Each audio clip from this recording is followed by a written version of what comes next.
الانتقالي لسوريا الآن؟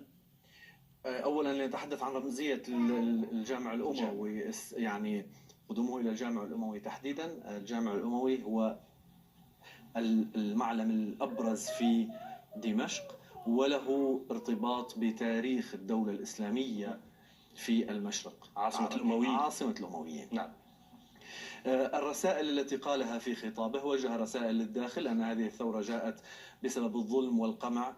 وجه رسائل لماذا بشار الأسد كان يجب أن يرحل، وقال أنه حول سوريا إلى مزرعة طائفية ومزرعة كبتاغون وسلمها للميليشيات الإيرانية.